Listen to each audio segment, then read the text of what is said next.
Halo,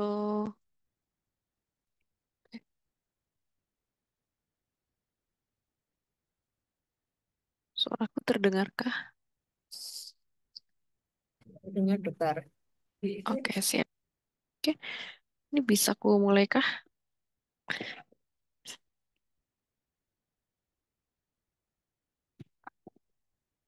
Oke, kita mulai ya nanti biar teman-teman yang lain nyusul ya. Oke, Bismillahirrahmanirrahim. Assalamualaikum warahmatullahi wabarakatuh. Selamat malam teman-teman semua. Ya, eh kembali lagi ya bertemu dengan aku Shanin ya di pertemuan AIPKI, pembahasan soal AIPKI, materinya tentang mata ya gitu. Oke, nanti kalau apa namanya, wait wait, nanti kalau misalnya suaraku mungkin agak kurang jelas nanti bisa disampaikan ya kayak gitu. Oke, oke. Sebelum kita mulai kita berdoa dulu, berdoa dipersilakan.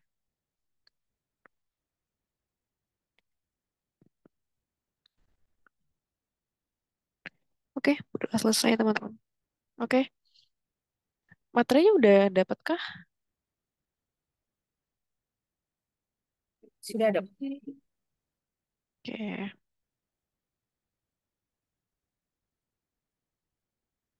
oke sebentar ya.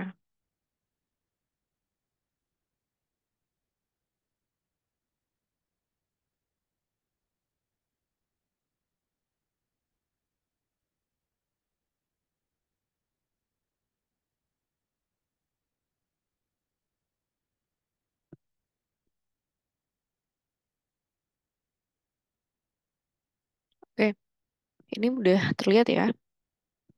Oke, kita langsung mulai ya. Jadi kalau mata itu ini ya ada dia cukup banyak lah ya untuk materinya tapi kan udah tahu ya SKD berapa aja. Nah, itu yang SKD-nya tinggi yang teman-teman perdalam. Lainnya nice to know kayak gitu ya. Oke, ini untuk definisi ya dari SKDI masing-masing itu seperti apa. Mungkin aku langsung aja masuk ke sini. Soal nomor satu. Nah, kalau aku biasanya memang selalu membaca dari pertanyaannya dulu. Apa tata laksana yang tepat pada pasien tersebut ya? Eh, warnanya kok kayak mati? Bentar. Apa tata laksana yang tepat pada pasien tersebut. Anak perempuan ya usia 7 tahun datang bersama ibunya ke poli umum puskesmas ya dengan keluhan mata kiri merah berair sejak 3 hari yang lalu. Ya, ibu juga mengeluhkan mata pasien sering mengeluarkan kotoran mata. Kemudian pemeriksaan mata kiri dapatkan injeksi konjungtiva. Sekretnya mukopurulen. Ya, visusnya masih dalam batas normal. Kira-kira ya kalau kamu mau tahu dari apa namanya teman-teman, dari tata laksananya, working diagnosisnya apa dulu? Working Dari dok, diagnosisnya. Hmm? Apa? konjungtivitis bakteri. Oke, siap. Konjungtivitis bakterial ya, kayak gitu. Oke. Oke, konjungtivitis bakterial ya. Karena sangat jelas sekali ya gitu ya. Kan kalau apa namanya? Ini aku tunjukin ya. Aku tunjukin catatan yang penting. Bentar. Mata, mata, mata.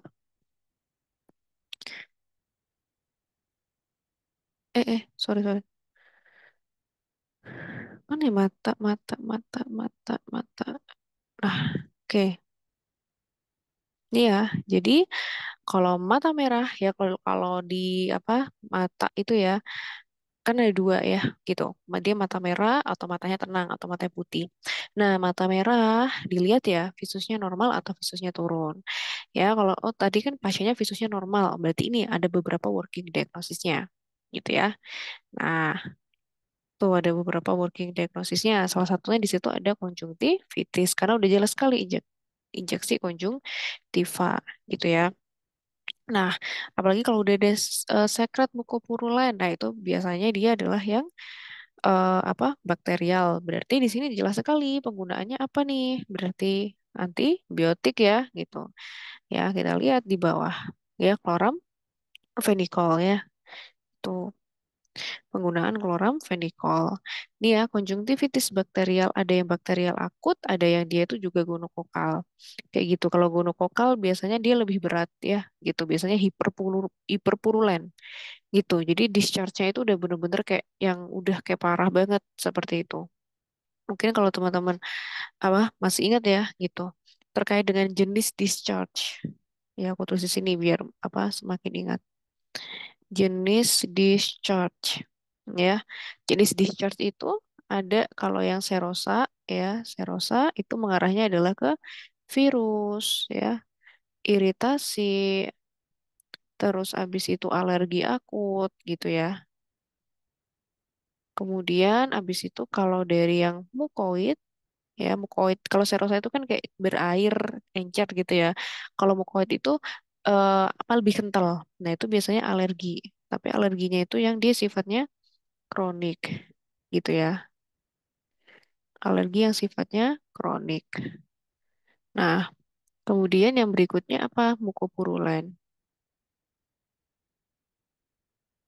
Nah, kalau mukopurulen itu dia infeksi bakteri dan klamidia. Ya, klamidia trachomatis.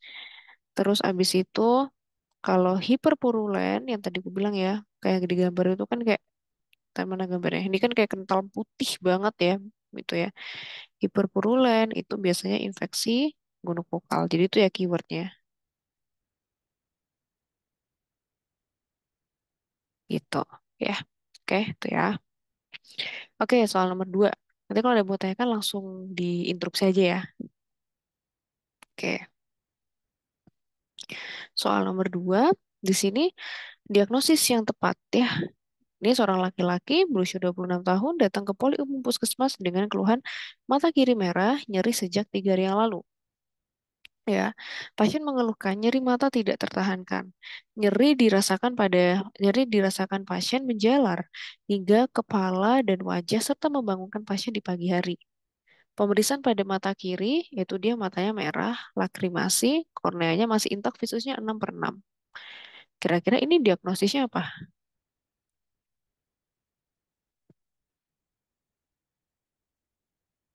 Kira-kira D. Oke. Dokter Winda menjawabnya D. Oke. Oke. Oke, D ya. Oke, kita lihat ya di bawah. Oke, dia benar jawabannya adalah skleritis. Nah, ini sebenarnya pilihannya ada dua ya, gitu. Mau episkleritis atau skleritis. Jadi kalau perbedaan ya, nanti ada nggak di sini? Nah, skleritis ya, gitu ya. Skleritis itu dia sebenarnya adalah suatu penyakit autoimun, ya gitu, suatu penyakit autoimun. eh jadi kalau skleritis itu jelas ya lebih dalam daripada yang episkleritis kayak gitu ya gitu. Mungkin nanti bisa dibuka lagi ya gitu. Untuk skleritis itu biasanya memang cirinya ya. Cirinya itu adalah dia itu matanya merah, tapi ada istilah yang namanya itu bluish red. JAT atau blues warna apa sih ini? Oh, makanya blue sclera. Jadi warnanya itu karena dia lebih dalam, warnanya itu kemerahan tapi masih ada kayak jadi kayak ada birunya. Kayak gitu, kayak gitu untuk yang skleritis. Gitu ya. Terus nyerinya itu bener-bener yang hebat. Sorry. Nyerinya itu bener-bener yang hebat banget. Kayak gitu. Nyerinya itu yang hebat banget. Sampai pasien tuh gak bisa tidur. Terus abis itu visusnya itu masih tidak terganggu.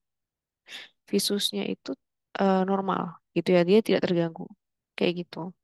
Terus yang membedakan juga adalah ketika dia dilakukan phenylephrine test ya, ketika dia dilakukan phenylephrine test, dia ditetesin phenylephrine ya, phenylephrine dengan apa konsentrasi 10% ya. Di situ dia tidak hilang gitu. Jadi negatif. Itu yang membedakan dengan episkleritis. Kalau episkleritis itu ya, kalau episkleritis itu matanya juga merah gitu ya, tapi dia nggak sampai bikin kebiruan ya. Terus abis itu ketika dia ditetesin phenylephrine itu dia hilang kayak gitu ya, gitu. Nah, kalau ditanya sebenarnya episkleritis itu pun juga sama penyebabnya adalah autoimun. kayak gitu. Penyebabnya autoimun ya. Kalau ditanya juga untuk kadar nyerinya itu sebenarnya kadar nyerinya juga ada, cuman nggak seberat yang skleritis kayak gitu. Itu untuk perbedaan skleritis sama episkleritis ya gitu. Yang paling membedakan itu sebenarnya adalah si tes phenylephrine sebenarnya. Cuman di soal nggak dicantumin gitu ya. Tuh. Oke. Kemudian berikutnya tadi udah ya Maaf jawabannya izin tanya. skleritis. Gimana? Sebenarnya kalau di skleritis itu tadi nyerinya itu lebih karena kenapa ya, dok? Oke, bagus nih pertanyaannya. Jadi sebenarnya dok untuk apa sih skleritis itu, episklerotis nyerinya karena ada peradangan di situ, kayak gitu. Ada suatu proses peradangan, ada suatu proses inflam, gitu, gitu. Cuman yang bikin kenapa sih skleritis itu lebih nyeri karena dia ngenain bagian yang lebih dalam, kayak gitu. Karena kalau secara apa namanya, secara dari lapisan anatomisnya ya gitu. Episkleritis kan emang lebih luar kan, ya dia lebih luar gitu, sedangkan sklera itu dia lebih yang bagian dalamnya kayak gitu. Gitu ya. Oke. Oke, aman ya. Tuh, ada yang bilang phenylephrine itu 10%, ada yang bilang 2,5% ya gitu. Oke, gitu ya. Oke, lanjut ya. Nah, sekarang nomor 3. Nah, yang tanya kan adalah tata laksana awal ya, tata laksana awal yang tepat. Seorang perempuan berusia 40 tahun datang ke polimata dengan keluhan pandangan mata kiri kabur tiba-tiba. Pasien juga mengeluhkan nyeri dan mual. Pemeriksaan visusnya didapatkan OS-nya 15/16. Oh, oke, berarti sudah ada penurunan visus. Terus edema palpebra superior, kemudian injeksi konjungtiva, injeksi siliar, TIO-nya meningkat, anterior chamber-nya dangkal. Nah, ini diagnosisnya apa nih? Ini sudah full blown banget nih dia.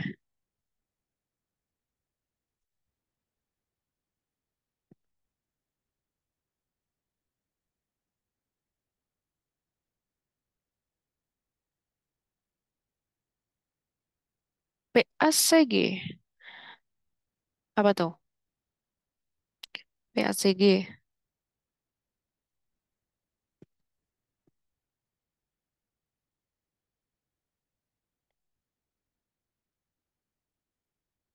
Dia adalah glukoma sudut tertutup akut ya, primer. Ya, aku setuju ya, PACG. Karena kenapa di sini udah kelihatan ya tanda-tanda glukoma ya gitu.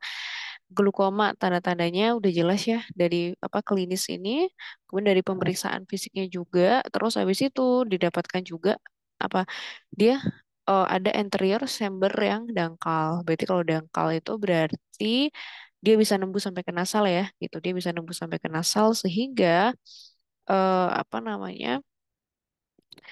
Berarti dia sudutnya tertutup ya, COA-nya dia sudutnya tertutup kayak gitu. Nah, berarti untuk tata laksana awalnya apa nih?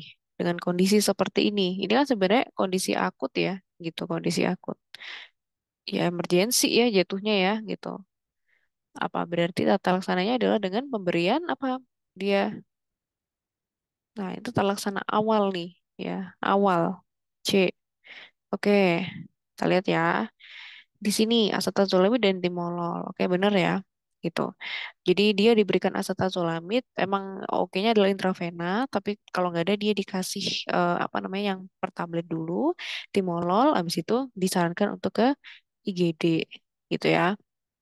Nah, tentang glukoma ya. Yang teman-teman harus ingat adalah glukoma itu dia adalah suatu penyakit neuropati optik yang dia progresif ya. Jadi dia sebenarnya glukoma itu penyakit neuropati optik. Ada 3 hal yang teman-teman harus harus ingat-ingat di apa glukoma, yaitu adalah perubahan diskus optikus yang pertama, yang kedua adalah defek lapang pandang yang sifatnya irreversible, ya, biasanya dia akan ngebentuk tunnel vision. Yang ketiga, dia bisa disertai peningkatan tekanan intraokuli. Tapi tidak semua jenis glukoma itu ada apa namanya peningkatan tekanan intraokular kayak gitu, ya, gitu. Nah, itu untuk glukoma sudut tertutup. Biasanya kalau untuk apa glukoma sudut tertutup ya, glukoma sudut tertutup di situ biasanya dia sifatnya akut ya, gitu. Cirinya dari glukoma sudut tertutup itu teman-teman ya adalah dia biasanya COA-nya dangkal, jelas ya, COA-nya dangkal mana nih? Nih, ya COA-nya dangkal dan kemudian biasanya dia TIO-nya akan meningkat gitu ya, TiO-nya dia meningkat gitu, dan meningkatnya bisa lebih hebat daripada yang glukoma sudah terbuka atau yang dia kronik gitu. Kalau glukoma yang sudah terbuka kan biasanya sih dia ini ya, apa sih namanya, COA-nya normal, terus habis itu TiO-nya sih bisa meningkat walaupun tidak yang begitu tinggi banget kayak gitu ya. Terus kalau udah ada gejala kayak mual, muntah, nyeri kepala hebat, udah itu biasanya ke arah yang akut. Terus untuk kebedaan dia primer atau sekunder, biasanya sih kalau yang primer itu dia bilateral kayak gitu. Biasanya dia bilateral. Emang ada kelainan anatomi gitu ya. Tapi kalau yang sekunder, ya sekunder ini teman-teman harus tahu ya. Glukoma sekunder, ya glukoma sekunder ya, itu dia sebenarnya adalah komplikasi dari suatu penyakit. Ya, masih ingat nggak vakumorfik sama vakulitik? Bisa dia unilateral sih. Masih ingat nggak vakumorfik vakulitik? Kata senilis itu bukan ya, Dok? Dari katarak. Jadi kalau yang vakumorfik itu biasanya katarak yang imatur atau matur lah ya, kan masih belum meleleh untuk lensanya. Kalau vakulitik itu katarak yang hipermatur. Nah, itu ya nanti barangkali nanti di soal dia ada di apa lebih dijelasin kayak gitu ya, lebih dirumitin lagi kayak gitu, teman-teman udah tahu ya arahnya ke situ ya. Tuh, tuh ya. Oke, gitu ya. Soal nomor 4. Apakah diagnosis yang tepat untuk pasien tersebut? Seorang laki-laki 34 tahun datang ke polimata dengan keluhan mata kiri terasa kabur, berair, nyeri, dan silau. Pada pemeriksaan mata kiri didapatkan edema palpebra, palpebranya hiperemis, konjungtiva kemosis, edema kornea, tampak adanya hipopion pada kamera okuli anterior.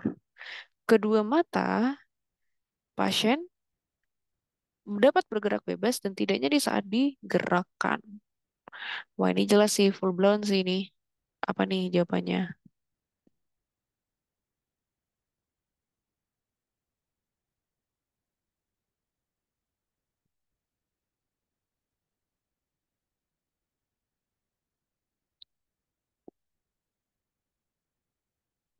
Ada yang tahu kah? A, oke. Dokter Winda menjawab A, oke. Kita lihat ya. Oke, bener ya endoftalmitis. Nah, endoftalmitis ya, endoftalmitis itu peradangan di mana? Di uvea dan retina. Kayak gitu. Jadi di lapisan dalam bola mata ya, gitu. Hmm, Sebenarnya itu kalau perbedaan dengan ini saya nggak jelasin ya sama panoftalmitis ya. Sebenarnya kalau dari gejala apa dari manifestasi klinisnya sih ya pasti sama ya, hampir sama ya gitu. Edema, hiperemis ya, ada apa? Ada kemosis, ada kongesti gitu ya, ada eksudat seperti itu. Cuman perbedaan dari apa namanya? Eh, panoftalmitis ya versus endoftalmitis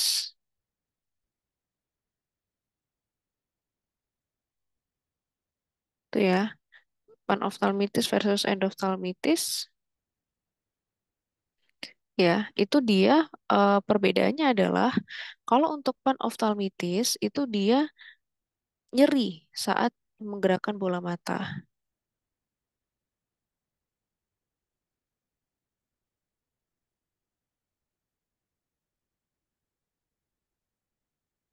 Nah, kalau endoftalmitis tidak nyeri,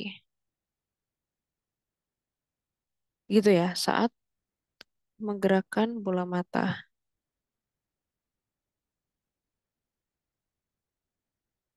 Tuh ya,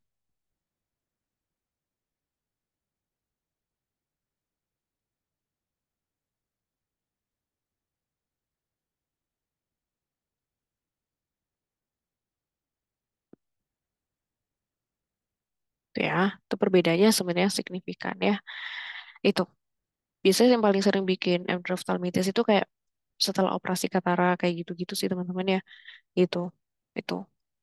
Terus biasanya pasti dia ada penurunan visus karena kan udah ngenain semua ya, termasuk media refraksinya.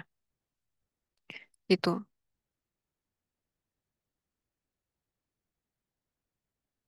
Oke, gitu ya. Oke, lanjut ya. Nomor 5.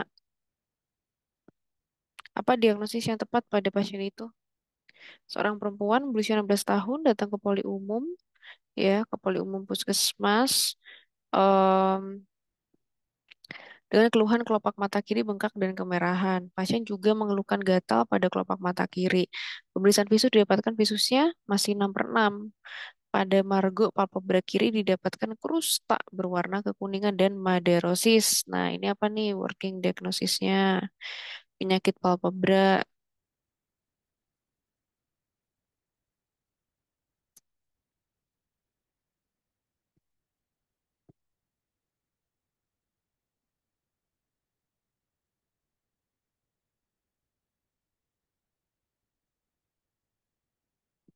Iya, B. Oke, kita lihat ya. Ini ada krusta warna kekuningan dan madarosis. Itu sih kata kuncinya sebenarnya. Ini kan blefaritis anterior ya, gitu. Oke, bener ya. Berarti yang B. Nah, blefaritis anterior itu sebenarnya ada dua, ya. Blefaritis anterior itu dia ada dua, ya. Ada dua. Dia ada yang ulceratif sama ada yang seborrheic. Nah, kalau ulceratif itu khasnya adalah krusta kekuningan,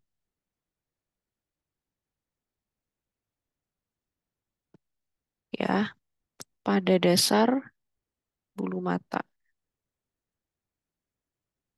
Dan biasanya dia madarosis positif.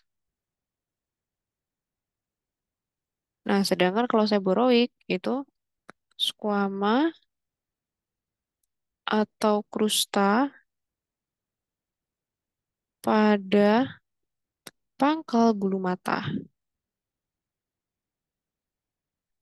Biasanya kalau perbedaan yang ulceratif tuh krustanya tuh ketika dikolopek dia tuh bakal ninggalin luka kayak gitu, gampang berdarah. Tapi kalau yang seborrheic tuh kayak ketombe, jadi nggak nggak ada kayak begitu gitu loh. Gitu. Itu untuk yang blefaritis anterior ya, itu perbedaannya. Oke, jelas ya perbedaannya ya. Pokoknya kalau ada kata-kata krusta kekuningan, oh ya berarti dia ulceratif gitu. Oke, nomor 6.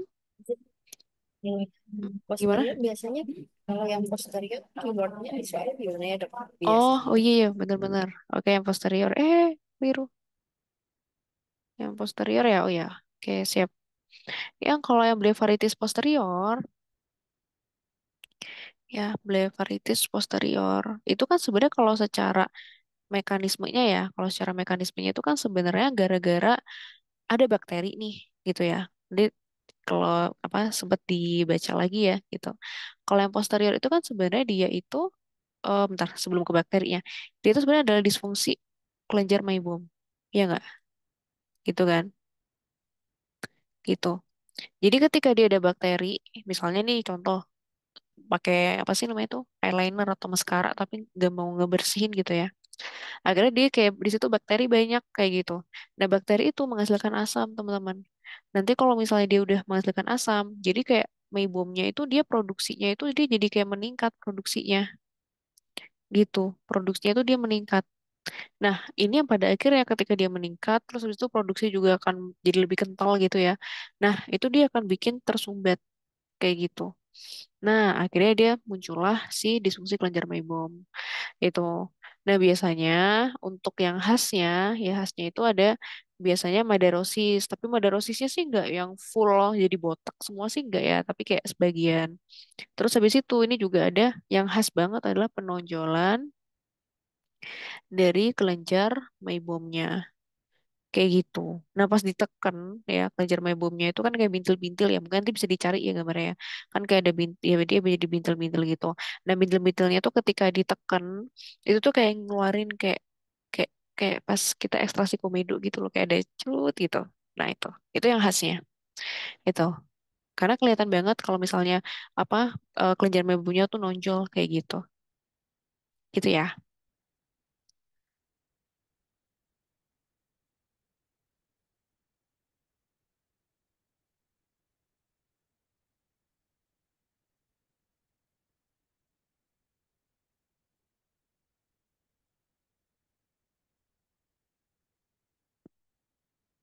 Itu ya. Oke, lanjut ya. Nomor 6. Di sini mekanisme yang mendasari keluhan pada pasien. Seorang perempuan berusia 65 tahun datang ke polimata dengan keluhan pandangan kabur, ya, terutama di daerah tengah penglihatan. Pemeriksaan visus didapatkan UDS-nya 5/60 ya, berarti sudah turun ya, turun banget ya, dan nggak bisa dikoreksi dengan kacamata. Funduskopinya ada bintik kekuningan di area makula.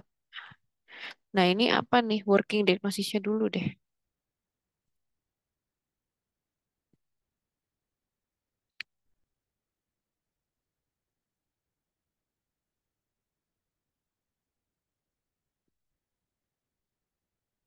Apa nih kira-kira?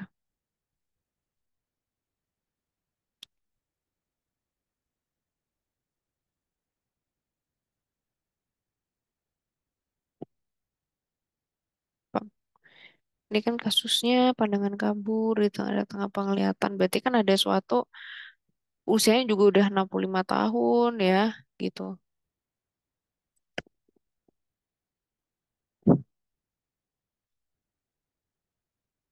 Apakah ada yang punya ide?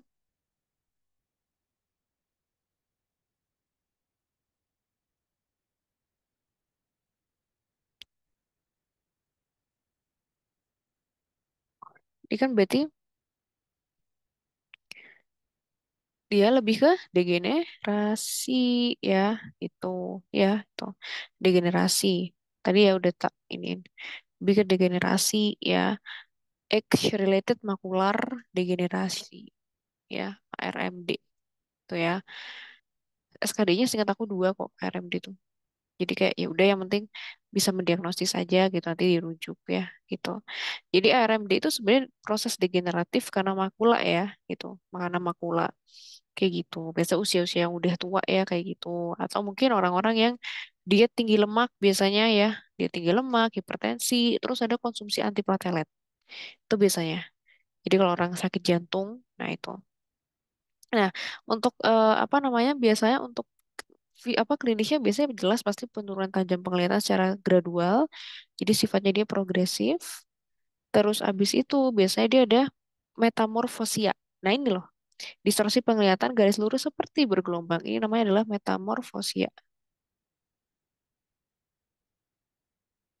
Itu ya, metamorfosia. Terus ada skotoma sentral, jadi dia kayak titik gitu di tengahnya. Terus sama gangguan membedakan warna. Dan dia tidak ada nyerinya ya, teman-teman ya. Tidak ada nyerinya. Kayak gitu. Nah, nanti kalau untuk pemeriksaan penunjang ini nggak ditulis ya. Untuk pemeriksaan penunjang, ya, biasanya kadang random kalau ditanyakan, ada pemeriksaan apa? Pemeriksaan penunjangnya. Amsler grid ya. Ini untuk melihat distorsi garisnya. Kan dia kan kayak kotak-kotak gitu kan, kayak kotak-kotak kecil-kecil gitu, tuh ya. Terus habis itu nanti di funduskopinya, ya di pemeriksaan funduskopi itu ada drusen. Nah, drusennya itu yang bintik kekuningan tadi itu, tuh ya. Tuh bintik putih kekuningan, tuh ya.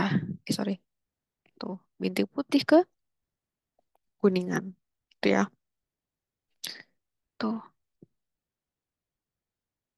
Oke. Terus kan nanti kalau ada dry ya, dry sama wet. Kalau dry itu yang non eksudatif ya. Kalau yang wet itu yang eksudatif. Kalau yang dry,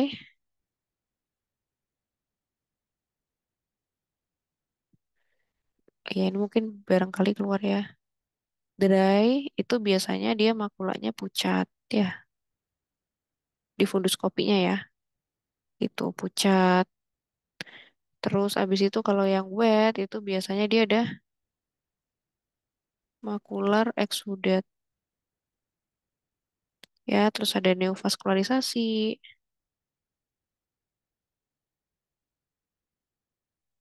terus ada perdarahan supraretinal gitu. Tuh ya.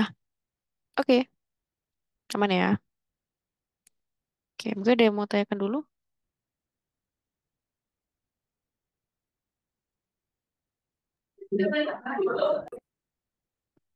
Gimana?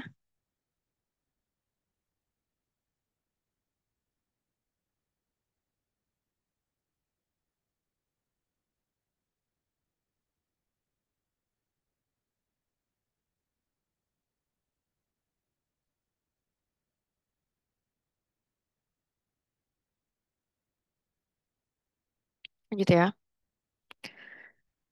Nih, diagnosis nomor 7 ya, diagnosis yang tepat. Seorang laki-laki berusia 14 tahun datang bersama ibunya ke poliklinik mata dengan keluhan pandangan kabur saat melihat papan tulis di sekolah sejak 1 bulan ini. Pasien juga mengeluhkan matanya terasa lelah setelah melihat papan tulis dalam waktu yang lama. Visus ODS-nya 6/12 dikoreksi jadi SC 0,75, aksisnya 90. Nah, ini apa nih?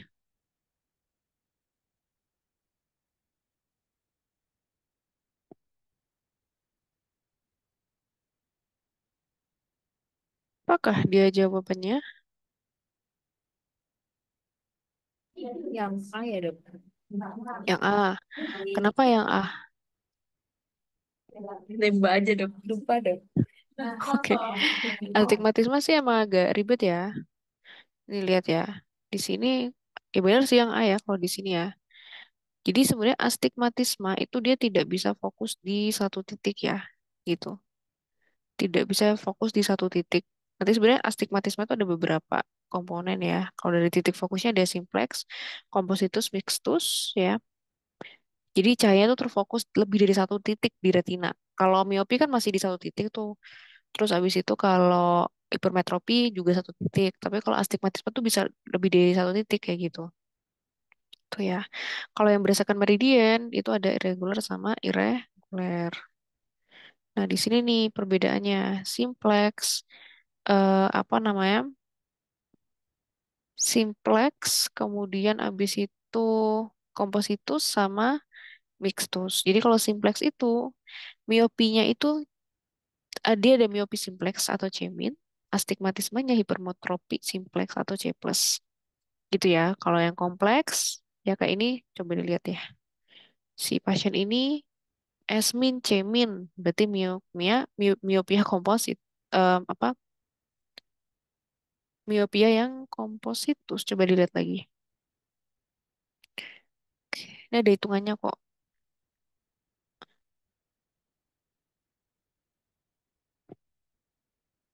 Ini, jadi kalau ini ya, kalau dilihat dari ininya, apa sih namanya, klasifikasinya gitu ya. Kalau S-nya lebih dari C, tapi kita nggak melihat dari tandanya ya, cuman angkanya, itu berarti dia kompleks. Kalau S kurang dari C, itu berarti mix. Kompleks tuh kompositus ya. Kalau S lebih dari C, itu dia simplex.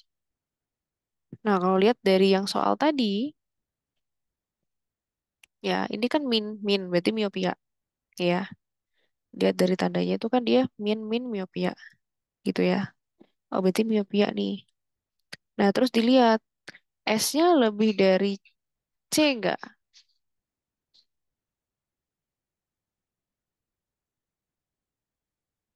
Dilihat dari minnya apa? Dilihat dari tandanya juga, sorry sorry.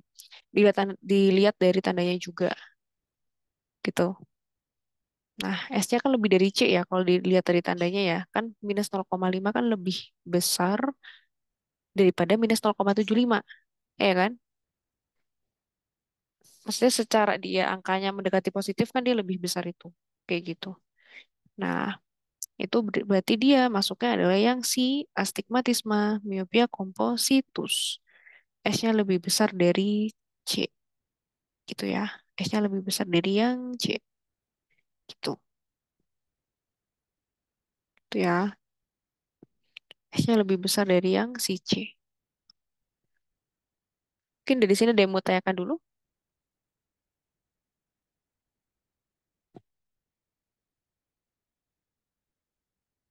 Boleh dikasih contoh soalnya itu nggak ada masih sedikit Contohnya meraba-raba. bentar-bentar. Oke, bentar, wait, wait, wait, wait.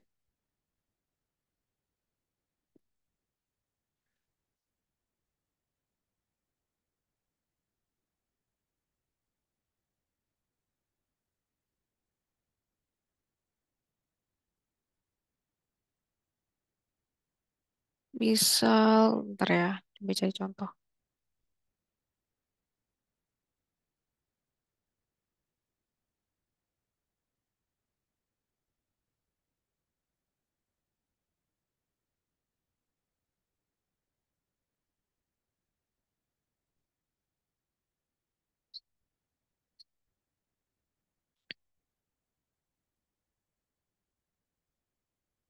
Hmm,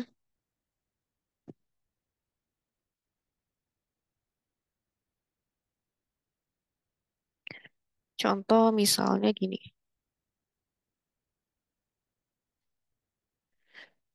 Dia, eh, mata kanannya visusnya 6/30 ya. Terus koreksi dengan lensa ini, dia jadi 6/6 visusnya.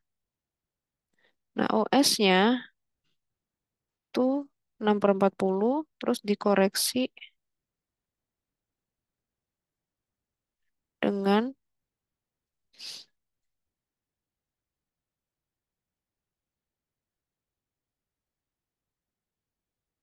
jadinya 6/6. X ini derajatnya ya, gitu, abaikan aja. Nah, kalau dilihat dari yang kriteria tadi, ya, astigmatisme, ini kan tandanya kan, apa nih tandanya dia? Tandanya kalau dia, apa namanya, ini kan S-nya positif ya, S-nya positif, C-nya negatif. Ini berarti apa arahnya? Kalau sesuai yang kriteria di atas ini. S-nya positif, C-nya negatif. Berarti apa?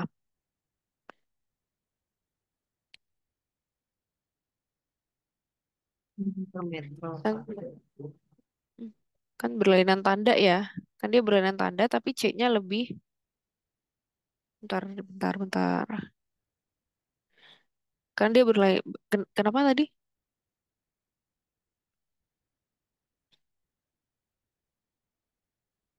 Ini ya, pokoknya diinget-inget syaratnya ini ya. Ntar, kita lihat ya. Diinget-inget syaratnya ini. Jadi kan kalau yang. Ntar, ini memang agak ribet sih. S sama C-nya beda tanda. Ini kan udah beda tanda ya, gitu. Tapi dilihat ya, syaratnya C lebih dari S. C lebih dari S. Bentar ya. Nanti coba sih dilihat lagi. Seingat aku tuh tandanya nggak dilibatin kok. Seingat aku ya. Tandanya nggak dilibatin. Berarti kalau misalnya dia tidak dilibatin, berarti C-nya lebih dari S. Ya nggak? Paham nggak maksudnya? Jadi yang dilihat cuma angkanya aja. Oh ini berarti angka 2 lebih dari angka 1 gitu loh. Bisa paham nggak maksudnya? Coba mencerna dok. Jadi Masih mencerna kayak maaf ya dok. nggak apa-apa. Jadi S-nya ini kan gini. S sama C-nya beda tanda. Tapi kalau kita lihat di kriteria, oke S-nya sama C-nya berlainan tanda, tapi syaratnya C lebih dari S. Nah ini seingat aku ya, tapi nanti teman-teman coba koreksi ya. Seingat aku, tanda apa sih tanda plus minusnya tuh nggak dilibatin, tapi angkanya doang yang dilibatin. Jadi kayak, oh ini C lebih dari S nih, gitu. Oh angka 2 lebih dari angka 1 nih, kayak gitu loh. Berarti kan masuk kriteria untuk mixtus. Berarti ini hitungannya adalah dia yang OD itu adalah astigmatisme mixtus. Kayak gitu. Nah, kalau yang OS, nih ya, ini tandanya beda, ya. Tandanya beda. Berarti kan sama kayak yang tadi, ya. Tandanya beda, S min C plus. S min C plus, ya. S min C plus, ya. Tapi kalau dilihat lagi, S apa? Apakah C-nya itu lebih besar daripada S? Kan tidak. Kalau tandanya beda, C-nya lebih besar daripada S, dia masuknya mixtus. Tapi karena di sini S-nya, angkanya ini lebih besar daripada yang C, kita abaikan tanda ya. Berarti dia masuk yang apa? S min, dilihat dari S-nya. Kompositor. Masuknya yang kompositus. Tapi kompositus yang apa? Kalau S-nya min, berarti kompositus yang miopi. Gitu. Nah, kita coba lihat yang soal tadi ya. Berarti miopi kompositus.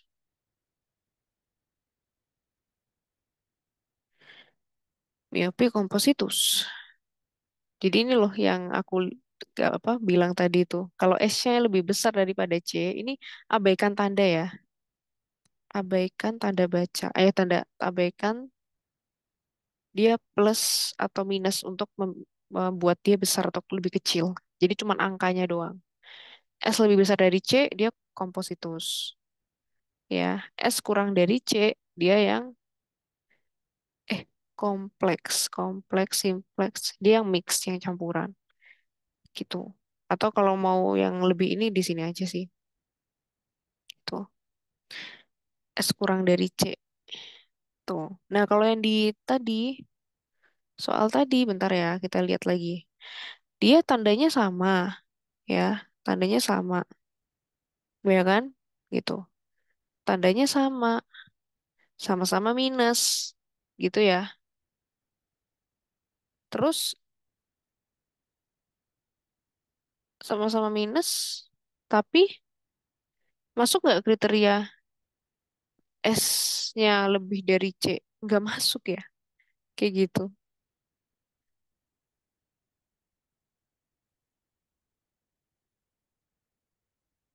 Dia tidak masuk. Mungkin salah soal kali ya. Harusnya dia, harusnya S-nya lebih dari C harusnya. Kalau lihat dari kriteria ya, S-nya lebih dari C baru dibilang miopia kompositus gitu. Yes, anggap aja mungkin dia kebalik gitu ya. Gitu. Itu sih. Dok, Mm-mm, sudah mm-mm. Gimana? sudah paham dok. Paham ya? Jadi gitu. Intinya dilihat ini ya, ini wajib untuk nanti dibaca lagi ya. Terus habis itu ini untuk memudahkan aja. Yang dilihat itu adalah angkanya, abaikan plus atau minusnya. Kayak gitu. Ya, itu ya. Ini contohnya nih. Mungkin ada yang mau ditanyakan lagi? Ada masih bingung nggak?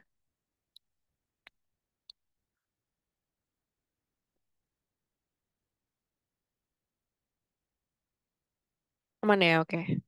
Emang emang astigmatisme itu emang memusingkan. Tapi ya kayak gitulah intinya konsepnya di situ ya. Oke, lanjut ya nomor 8.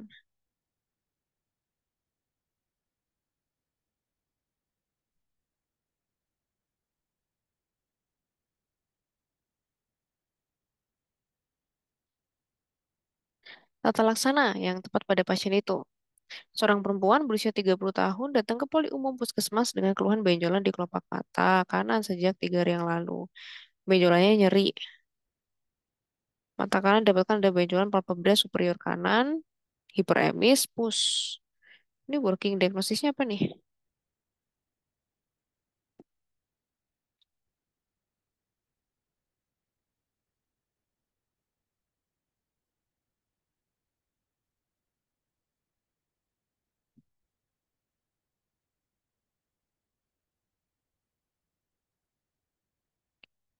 Apa nih working? Ada hordeolum. Oke, aku setuju ya. Working diagnosisnya adalah hordeolum. Hordeolum apa nih, internal atau eksternal? Kalau dia kelihatan biasanya sih eksternal ya, kayak gitu. Ya, hordeolum. Tata laksananya berarti apa nih? Oh, tata laksana ya. Ini dia hordeolum yang fase apa dulu nih? Dia kalau kayak gini sebenarnya udah ada pusnya. Itu sebenarnya ada fase yang supuratif. Kayak gitu. Ya, jadi kan hordeolum kan ada dua fase. Saya sebutin nggak? Kompres hangat, antibiotik topikal, antibiotik oral. Oke. Sebenarnya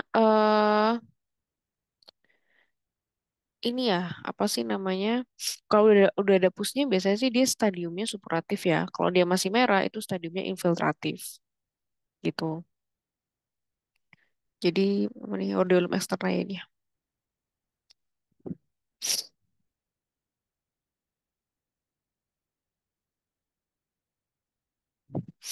Nah, hmm, kalau bicara hordeolum ya, kalau bicara hordeolum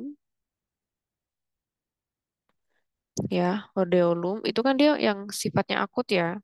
Itu dia ada dua fase, ada fase infiltratif, ada fase yang supuratif kayak gitu.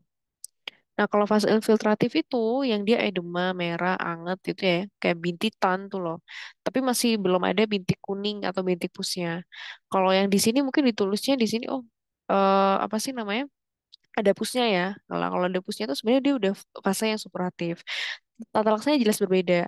Kalau untuk yang fase infiltratif itu biasanya dia dikompres hangat, ya, kompres hangat. Ya kayak yang opsi tadi jawabannya itu tadi.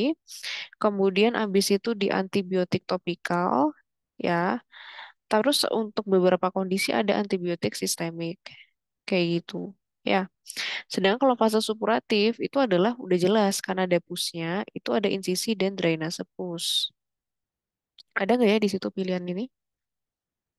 Kalau ada pilihan itu, sih aku lebih milih ke situ, gitu loh. Ya, jadi kalau kalau insisi drainase pus nanti dilihat dia interna atau eksterna kayak gitu. Kalau dia interna, insisinya itu secara vertikal, gitu ya teman-teman. Kalau eksterna, insisinya secara horizontal, gitu ya. Oke,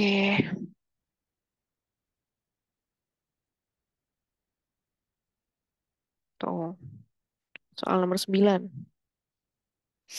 Diagnosis yang tepat pada pasien tersebut, anak laki-laki berusia 6 tahun, ke poli umum, keluhan bintik berwarna putih pada kedua mata. Keluhan lain keluhan di sangkal, visusnya masih normal. Bitot spot. Nah, oke deh, ini yang mana nih? Bitot spot kan udah jelas ya. Yang satu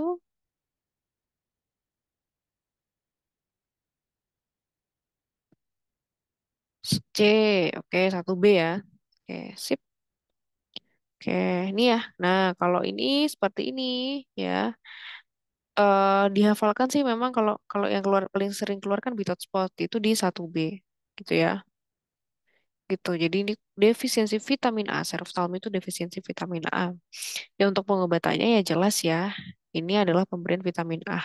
Dosisnya ini wajib untuk dihafal ya, sesuai dengan usianya. Ya, oke. Nomor 10, tata laksana yang dapat diberikan pada pasien tersebut.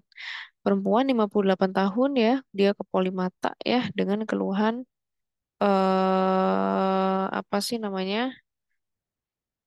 Keluhan selaput di mata kiri, sorry. Pasien juga memerlukan pandangan kabur di mata sebelah kiri. Pemeriksaan mata kiri didapatkan jaringan fibrovaskular berbentuk segitiga pada konjungtiva bulbar yang melewati pupil mata. Tes sondenya negatif. Ini working diagnosisnya apa nih? Ini jelas sekali.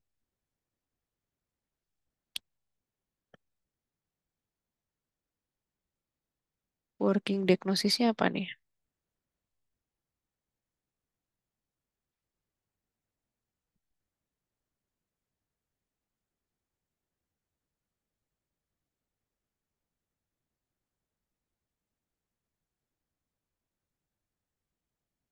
Ini apa nih? Working diagnosisnya.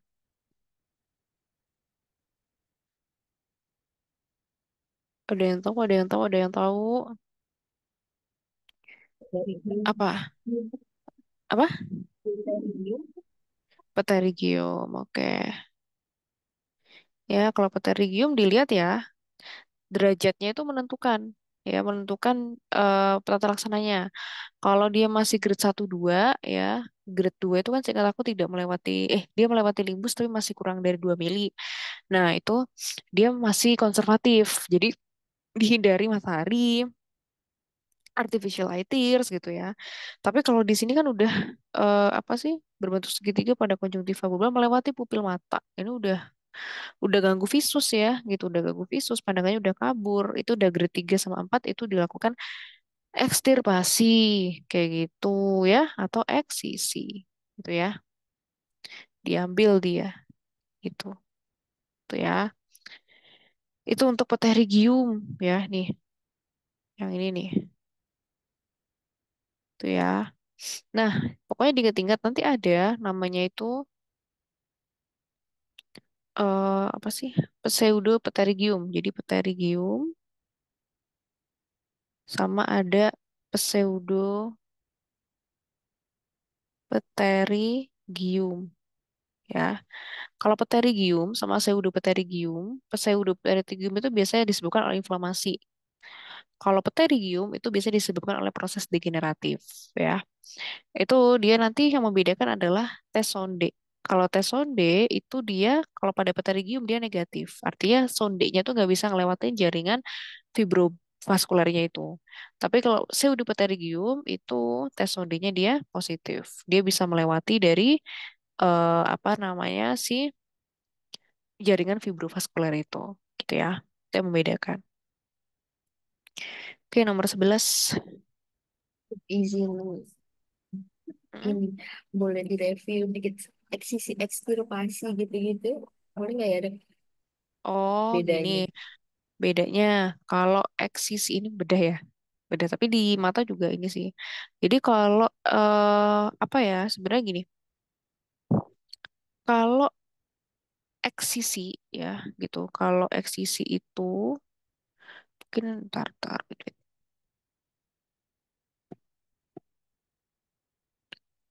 Eksisi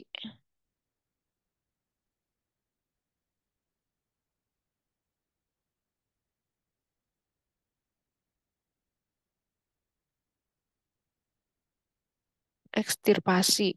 Nah, jadi kalau eksisi itu ya, kalau definisinya itu kan dia kayak apa sih namanya? Ini ya, kayak mengeluarkan ya, kayak mengeluarkan, memotong seperti itu.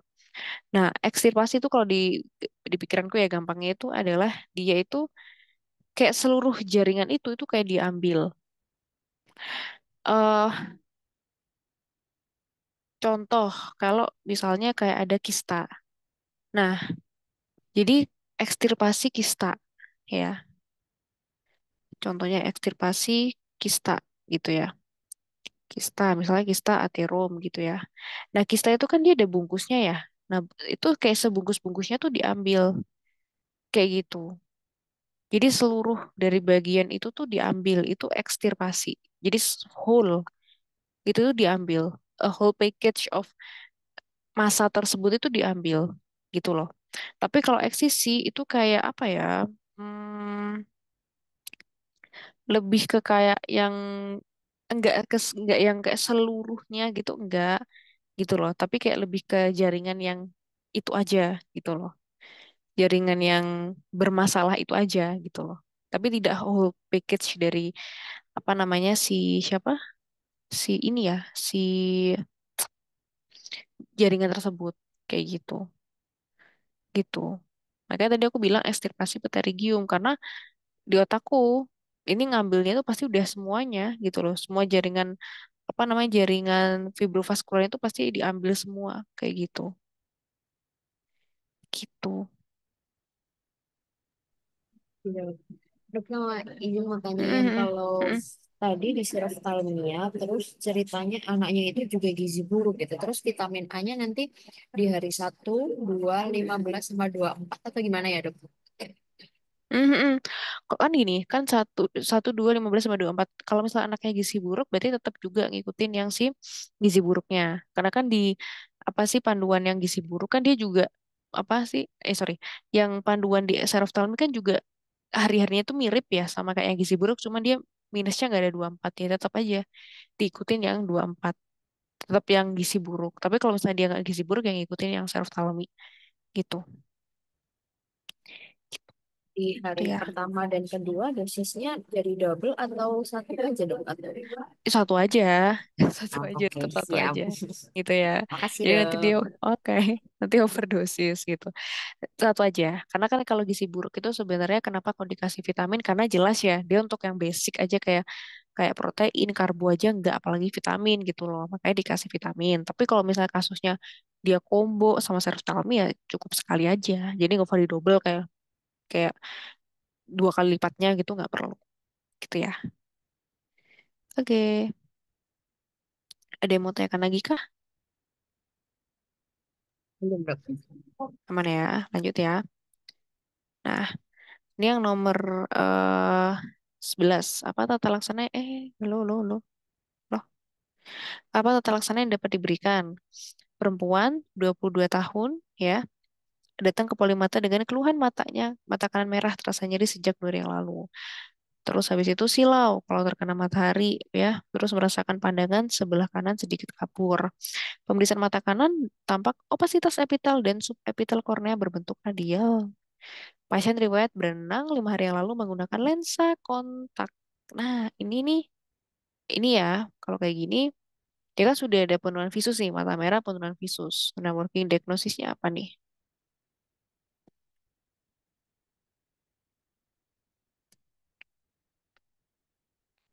Oke, apa nih?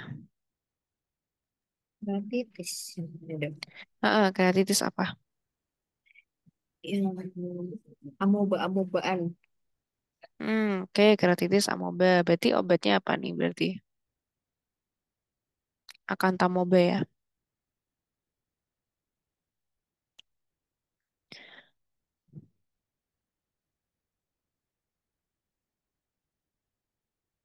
Temen-temen udah tahu kan ya ciri khas perbedaan ininya apa namanya?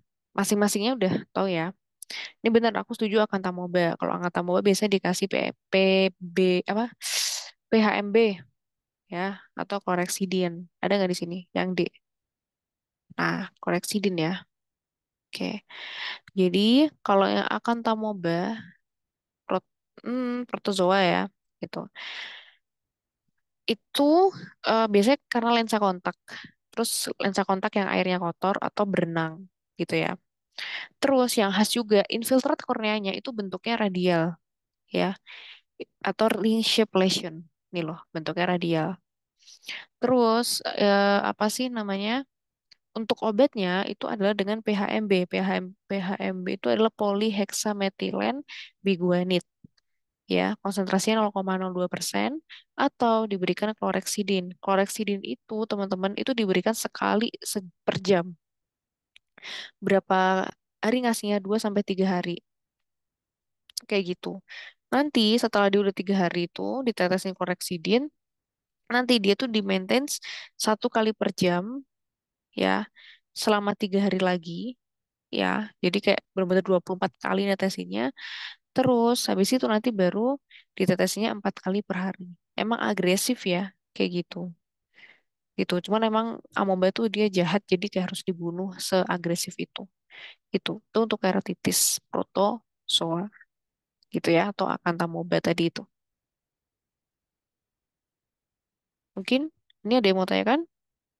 Dosis PHMB-nya juga sama dok. Kalau BHMB sih sama juga sih gitu. Cuman apa sih namanya jarang-jarang disebutkan ya untuk penggunaannya. Tapi setahu aku sih penggunaannya juga agresif setiap jam gitu.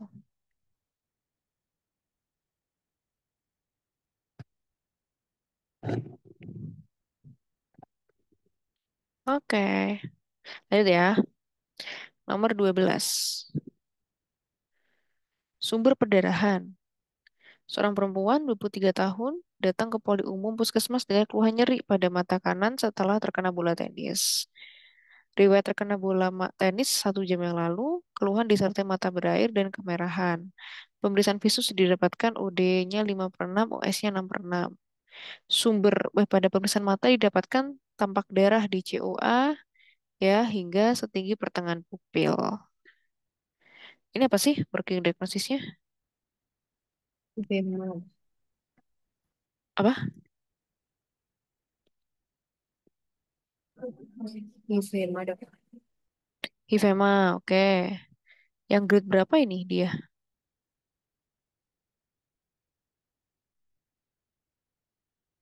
Dua. Dua ya, Dok. Setinggi pertengahan pupil ya. 2 atau 3?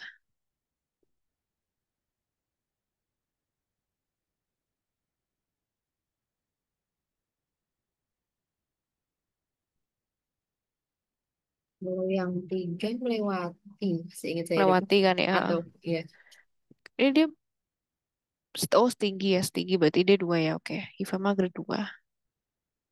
Oke. Nah, perdaranya di manakah dia? Perdaranya di pembuluh darah irisnya kan, ya, atau badan siliarisnya. Bener nggak? Nah, bener ya. Jadi dia tuh yang berdarah itu di irisnya atau badan siliaris, ya. Badan siliaris kan nyambung sama iris ya, gitu. Itu jadi robek ya, akhirnya pembuluh apa darahnya dia menuhin di ininya apa sih namanya di bilik mata depan atau COA, kamera okuli anteriornya, kayak gitu. Itu sih untuk tata laksana awal. Nah, kalau di tata laksana awal, tulis mana ya? Tata laksana awal itu dia adalah dilakukan apa? Bed rest. Ya, bed rest, di head up 30 derajat kepalanya, ya, 30 derajat. Terus dia dilakukan tutup mata, eye patch, pada mata yang sakit. Ini kalau ditanya ya, tata laksana awal.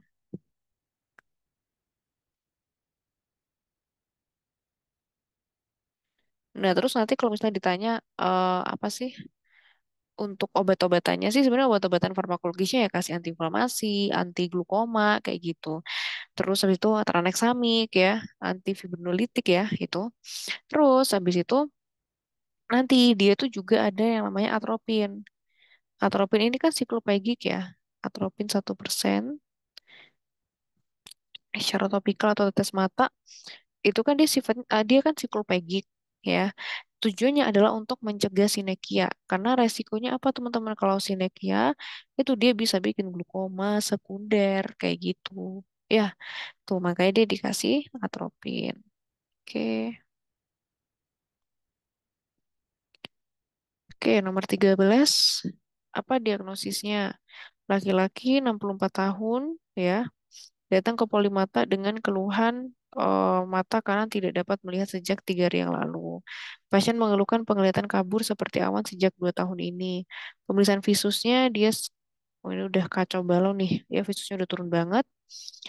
OD-nya ya, injeksi siliar, injeksi konjungtiva, lensanya kerumasif, shadow depth positif, nukleus terlihat jatuh ke bawah. OS-nya konjungtiva dalam batas normal, COA dalam, lensanya keruh, shadow testnya positif. Ini apa nih diagnosisnya?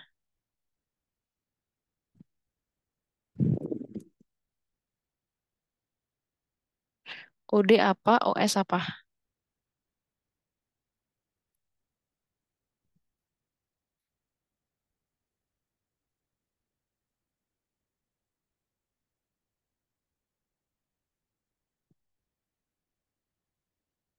B.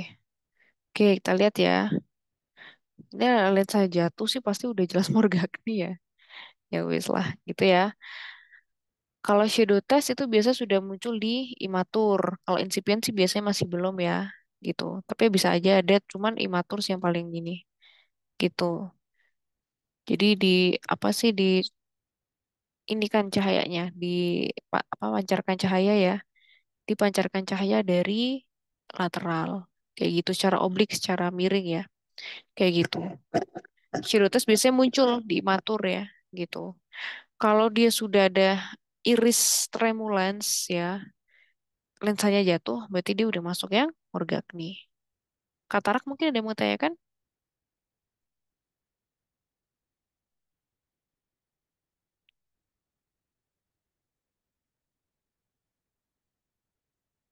Ada yang mau tanyakan perkatarakan?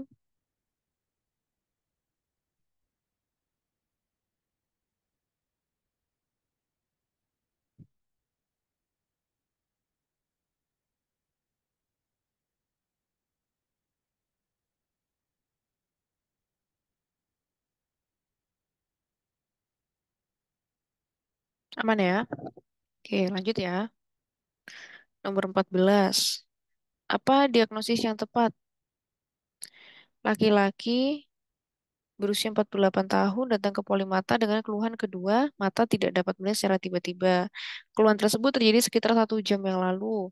Pasien memiliki riwayat hipertensi ya dan tidak rutin mengkonsumsi obat. Bla bla bla, tekan darah sekian ya. ODS-nya no light perception. Wah, ini udah kacau ya visusnya. Funduskopinya retina pucat, cherry red spot. Nah, ini udah jelas sekali ya. Cherry red spot aja udah kata-katanya lihat situ deh. Oke, CRAO. Oke, bener ya. Cherry red spot tuh. Oklusi ya, central retina artery occlusion ya, CRAO. Itu khasnya ya. CRAO itu adalah cherry red spot. Ini aku tulisan kata kuncinya ya. Kalau CRAO, ya Central Retinal Artery Occlusion itu adalah cherry red spot. Kalau yang vena apa? Central Retina Vena Occlusion apa? Dia ada splash tomato. Jadi kayak apa sih tomat yang digejrot tuh loh.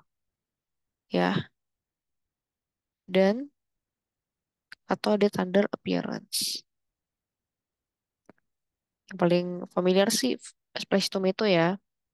Itu menunjukkan apa sih? Menunjukkan perdarahan retina di seluruh kuadran ya.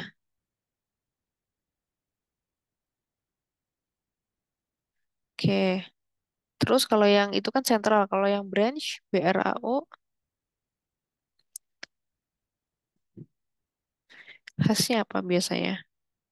Opasitas pada cabang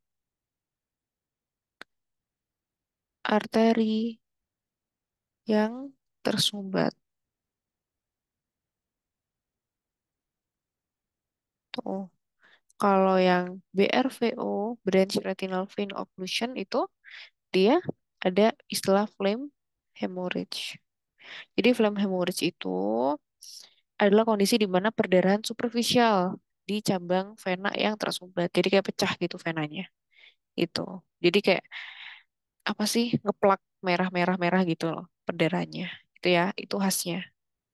Itu ya. Oke. Nomor berikutnya,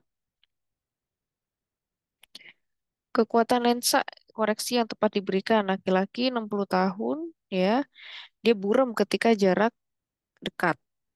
Terus habis itu ODS-nya 5/300. Nah, ini berapa nih? Kasus presbiopi kan ini. Nah, presbiopi kan sudah ada patokannya. Berapa nih?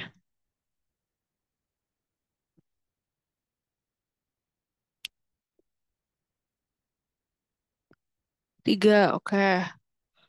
Bener gak 3 dia? Nah, presbiopi ini ya. Jelas ya. Tuh, karena akomodasi udah kurang ya gara-gara usia ya gitu. 40 tahun plus 1 dioptri. 45 tahun plus 1,5. Ya, terus habis itu kalau usia berapa sih dia? 60 tahun ya. Oke. 60 tahun tuh harusnya 3 ya. Kok 3,5 sih? Harusnya positif 3 ya. Gampangnya nambah 5 usia ya. Dia nambahnya setengah dioptri gitu. Diingat-ingat ini ya. Dari cut-off-nya 40 tahun. Tuh ya. Oke, nomor 16. Diagnosis yang tepat, perempuan 50 tahun datang ke polimata dengan keluhan mata kabur ya. Udah 1 tahun ini, tapi memberat sejak 1 bulan yang lalu. Ada riwayat DM ya, dan rutin minum obat. Pemeriksaan visusnya 6 per 6, apa, 6 per 60, tapi nggak maju dengan pinhole ya. Berarti bukan masalah lensa. Di funduskopinya didapatkan media jernih, papil normal, tidak ada neovaskularisasi, ada dot hemoragik, ada heart exudate, dan tidak ada makula edema. Diagnosisnya apa nih?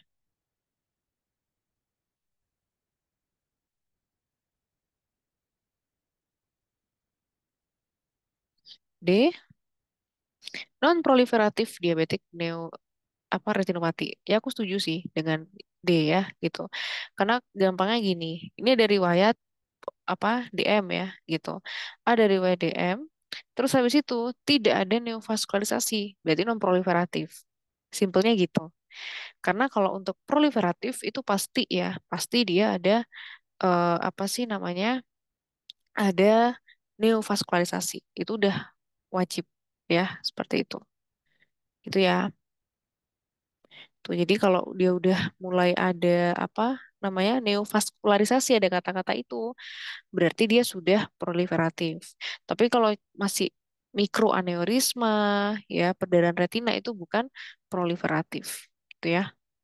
Oke, nomor 17.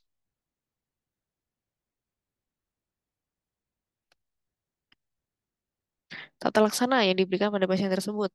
Laki-laki 22 tahun ya, datang ke poli umum ya, puskesmas dengan keluhan mata kiri sering berair dan terasa mengganjal.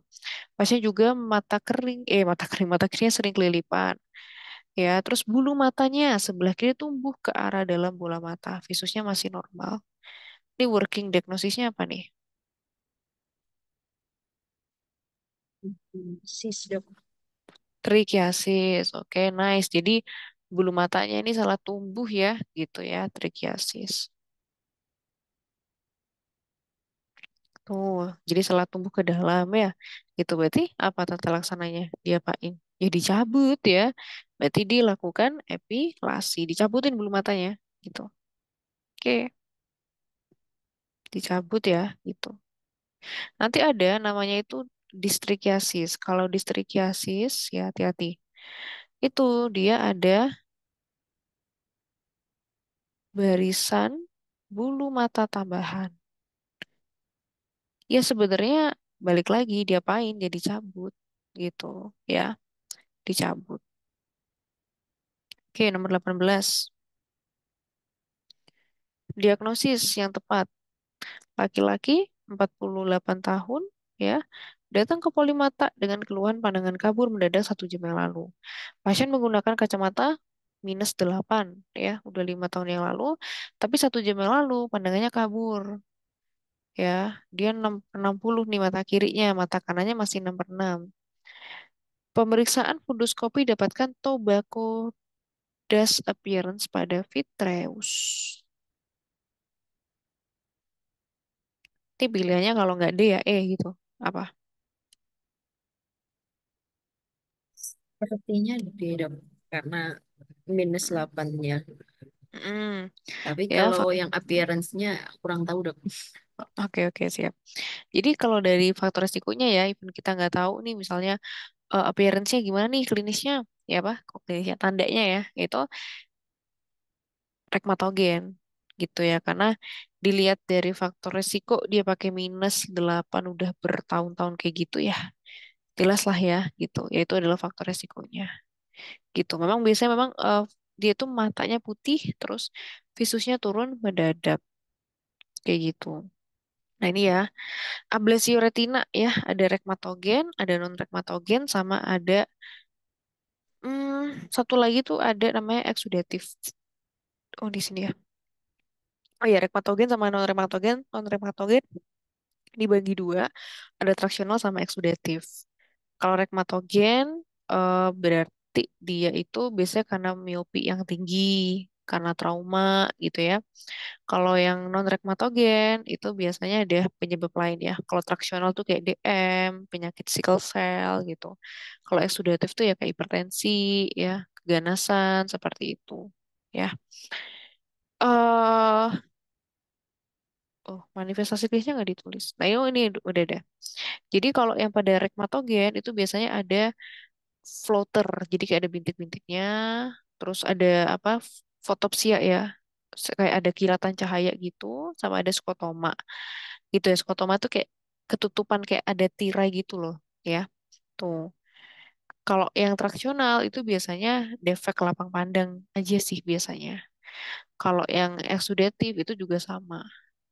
Cuman biasanya kalau yang traksional sama eksudatif tuh aku pernah baca bahwa penurunan visus yang traksional tuh kayak lebih lambat gitu. Itu ya, karena kan rekmatogen itu apa sih artinya rekmatogen? Rekmatogen tuh artinya adalah robek, ya kan gitu. Robek. Kalau traksi berarti kan ditarik ya, gitu, tarik. Kalau untuk yang eksudatif berarti dia tanpa robekan, kayak gitu. Ada tumpukan cairan seperti itu. Gitu ya. Itu. Bisa nanti akan nampak garis lipatan ya. Garis lipatan, ada undulasinya. Tuh. Oke. Nomor 19, pemeriksaan penunjang selanjutnya. Laki-laki 38 tahun, ke poli umum ya, matanya kering, kedua matanya kering. Ya, udah berpasir juga ya rasanya ya seminggu ini. Adalah karyawan bank yang bekerja di ruangan AC dan sering menatap layar komputer. ODS-nya 6/6. Nah, ini udah deh. Working diagnosisnya apa sih? Oke, Nah, working dry diagnosisnya? eye. Dry Yang dry eye. eye. Oke, dry eye syndrome ya. Dry eye syndrome. Berarti untuk pemeriksaan selanjutnya apa?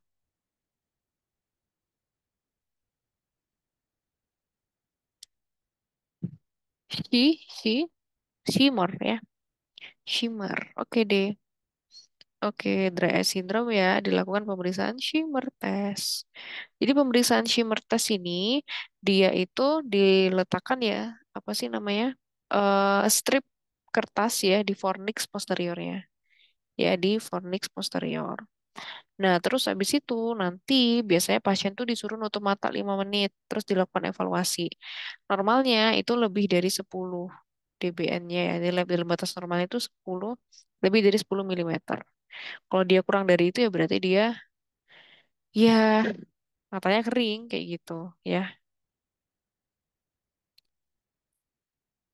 Oke, nomor 20, diagnosis. Perempuan 45 tahun datang ke polimata dengan keluhan mata kanan buram ya. Udah 1 tahun yang lalu memberat dalam 1 bulan ini DM. Ya, tidak rutin kontrol, tekan darahnya sekian ya, ada hipertensinya juga. Terus habis itu didapatkan OD, mas OS-nya normal, OD-nya 60 ya, udah menurun. Pemeriksaan funduskopi mata kanan, edema optik dispositif, kelihatan wool spot-nya positif, AV crossing, arteri vena crossing-nya positif. Ini arahnya ke mana?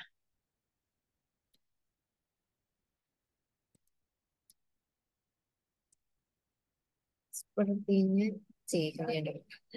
C ya.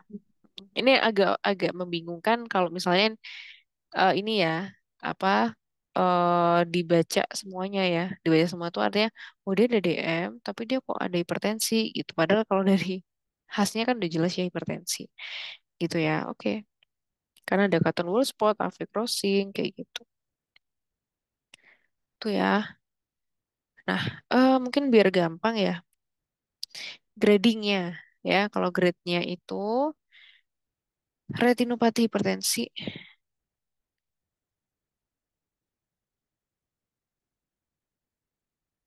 kan ada 4 grade ya, masih ingat nggak?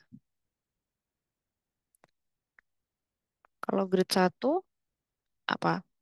Konstriksi arteri retina. Kalau grade 2 ya grade 1 ditambah AV nicking, jadi saling numpu gitu, sama copper atau silver wiring. Terus kalau grade 4 ya sorry. Grade 4 ya grade 2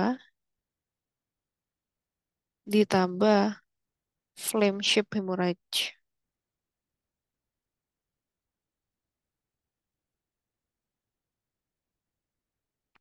plus muncul cotton wool spot dong.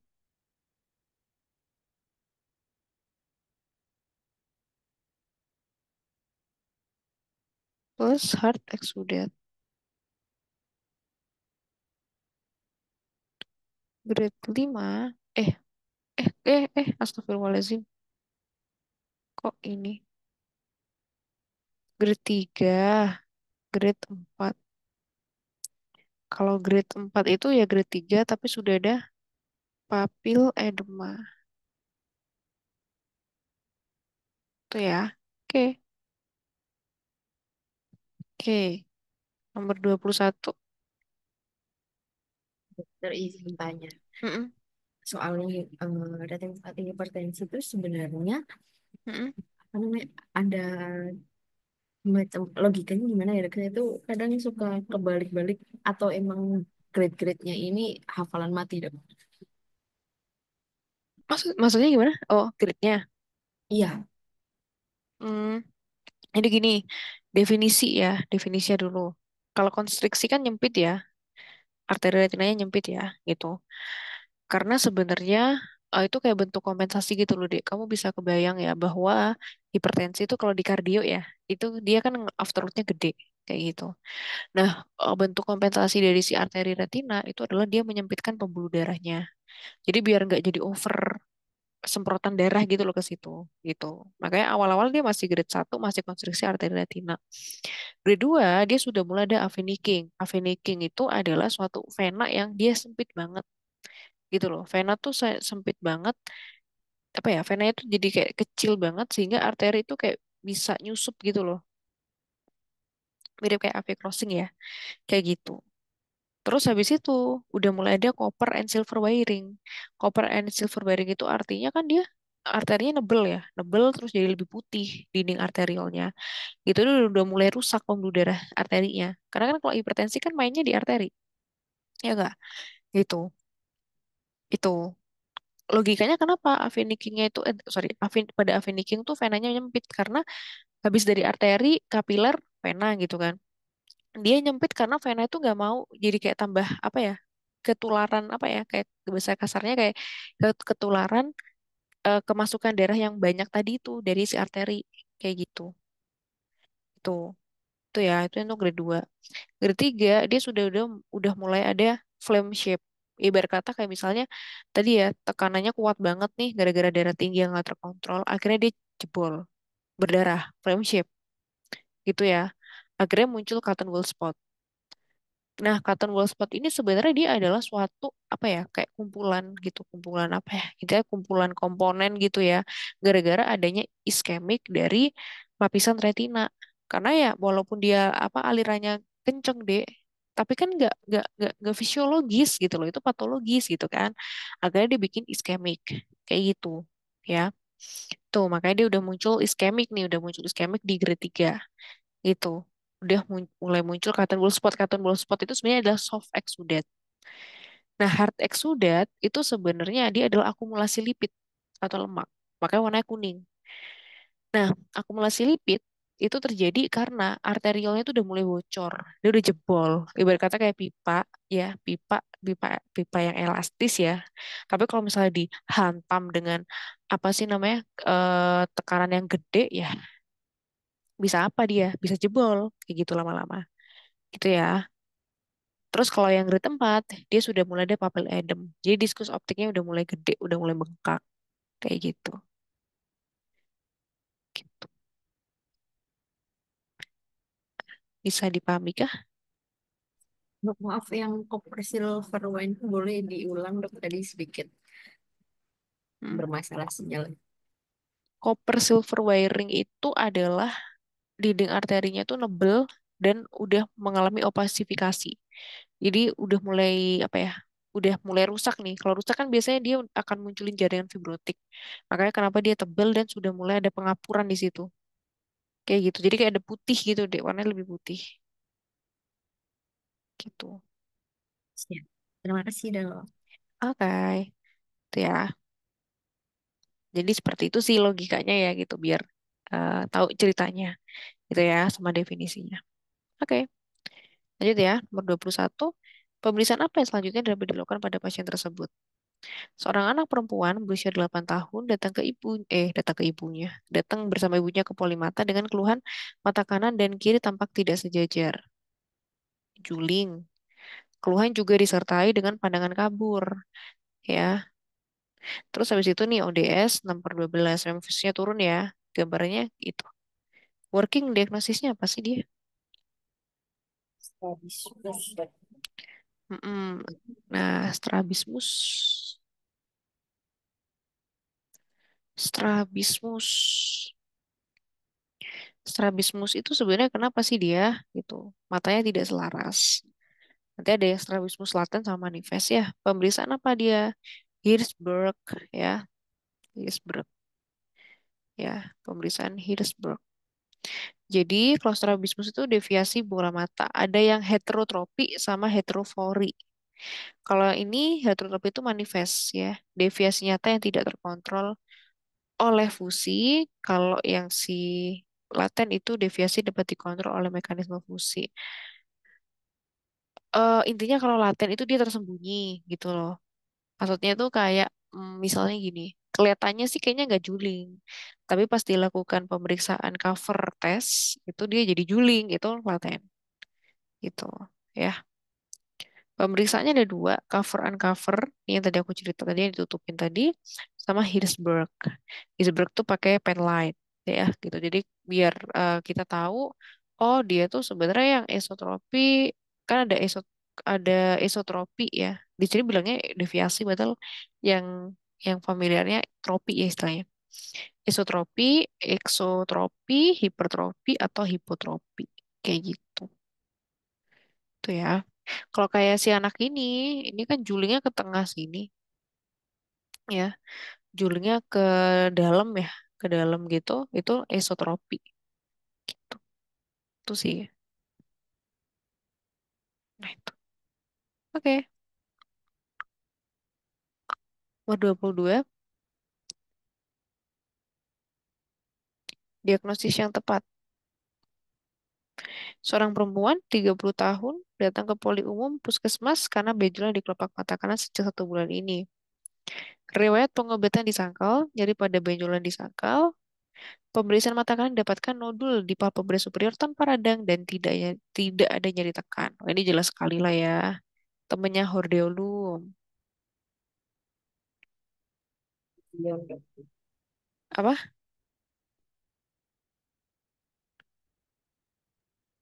Zion. Kalazion. Oke, nice. Kalazion ya, temennya Hordeolum ya Kalazion kayak gitu. Kalau intinya sebenarnya Kalazion itu adalah peradangan yang non inflamasi, non infeksi ya. Peradangan non inflamasi. Ya benar sih non inflamasi ya. Kan dia emang tidak ada ini tanda-tanda peradangannya kayak gitu. Gitu. Jadi kuncinya kalau Kalazion itu warnanya mirip kayak warna kulit, tidak ada nyeri. Itu yang membedakan dengan Hordeolum.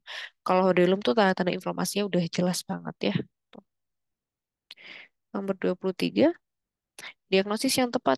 Laki-laki 35 tahun datang ke Polimata dengan keluhan kedua mata merah sejak 1 minggu yang lalu. Kemudian pasien juga melukai nyeri, silau, pandangan buram. Riwayat trauma di sangkal, pemeriksaan visus didapatkan UDS-nya 6/60. Terus habis itu injeksi siliar positif, keratik presipitat positif. Ke dalam bilik mata depan sedang, pupil irregular, sinekia posterior. Apa nih dia?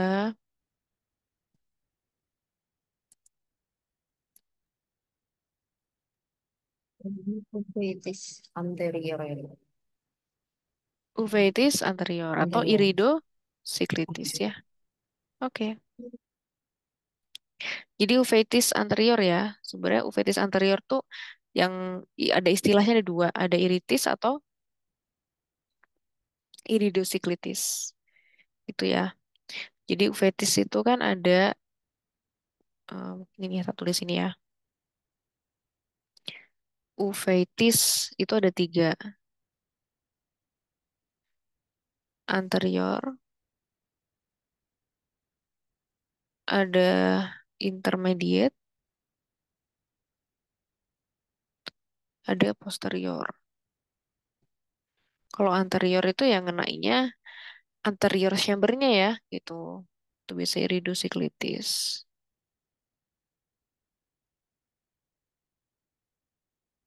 Terus abis itu kalau intermediate ngenainya vitreous ya, pars planitis. Aduh, aduh, tuh pars planitis. Nah, kalau posterior itu mengenainya di mana berarti? Retina atau koroidnya? Ya, berarti ya korioretinitis tuh yang paling sering ya. Tuh. Penyebabnya macam-macam ya, bisa karena bakteri, virus, kayak gitu. Ya, nah, yang khas itu ada tanda apa sih dia? Nah, itu ya ada tanda keratik precipitat ya. Terus ada Tyndall phenomenon ya. Ada nggak di situ tulis? Tyndall phenomenon itu yang dia flare and cell. Jadi kayak ada ini loh cell flare and apa sih cell and flare. Jadi kayak kalau mungkin teman-teman pernah lihat ya lampu yang tersorot ya. Lampu yang tersorot itu dia kayak ada debu-debunya. Nah itu di mata tuh seperti itu di mata orang dengan uveitis itu. Terus di irisnya tuh bisa ada nodul. Ya, irisnya tuh bisa ada nodul atau iris iris nodul tuh namanya kope nodul, kope sama pusaka gitu ya. Oke, mungkin per uveitisan ada yang mau ditanyakan? Terapi utamanya pakai kortikosteroid ya. Izin bertanya, kalau Mm-mm. kalau di diabetes anterior kita bisa membedain iritis sama endosklitisnya di soal gitu nggak ya dok? Atau Gimana? Endo apa? di uveitis anterior itu Heeh. keyword di soal buat kita bisa jawab iritis atau iridosiklitis tuh gimana ya dok? Sama aja sih deh, Oh, sama aja. siap. Oke, sama aja. Sebenarnya kayak mereka tuh ya kayak jadi satu gitu loh. Itu, gitu. Mereka tuh mirip-mirip sih, gitu. Karena kalau di soal tuh biasanya sih ini ya apa sih namanya? eh Kalau uveitis sendiri tuh udah langsung kayak oke keratin presipitatnya udah dimunculkan flare and cell atau iris nodul kayak gitu. Itu sih. Itu yang uveitis anterior ya, gitu. Jadi gak ada beda antara iris atau iridosiglitis. Gejalanya mirip itu. Tuh. Oke, oke ada yang mau ditanyakan lagi?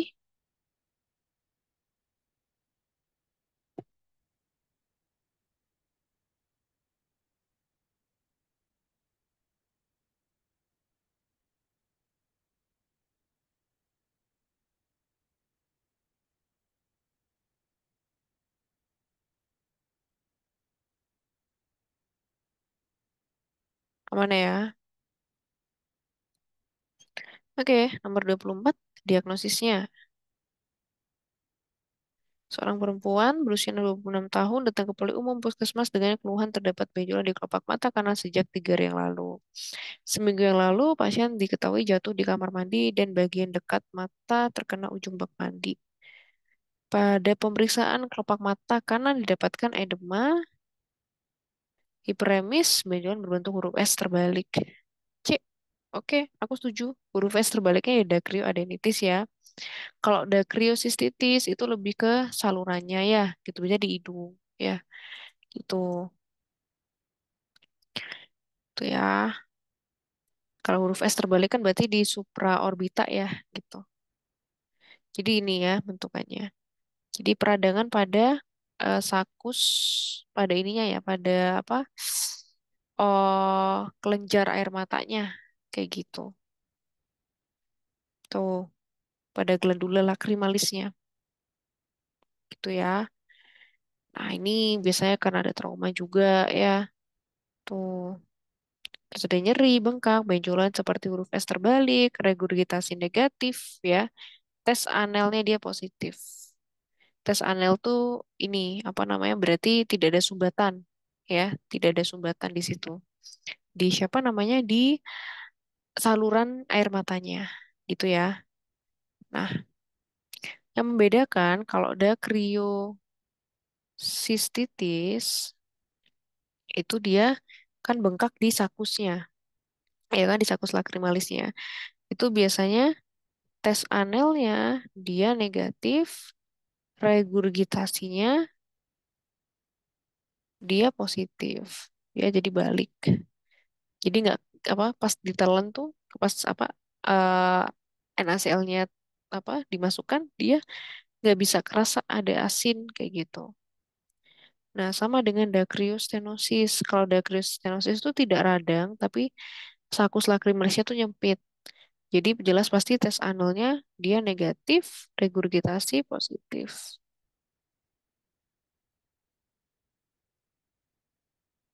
Tuh ya, tuh. Jadi anel tes itu dikasih NaCl, dimasukin dari mata, terus dia bisa kerasa asin nggak? Kayak gitu. Kalau nggak bisa, ya berarti kesumbet tuh salurannya, kayak gitu. Ya, oke. Nomor 25, last one ya ini, Alhamdulillah. Diagnosis. Sorry. Diagnosisnya.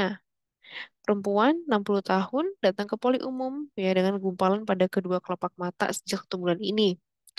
Nyeri pada gumpalan disangkal. Dia dari riwayat kolesterol tinggi sejak 6 bulan ini. Pemeriksaan kelopak mata ya, kedua kelopak mata didapatkan gumpalan bilateral pada kelopak mata berwarna kekuningan, nyeri tekan negatif. Ini jelas sekali. Apa nih?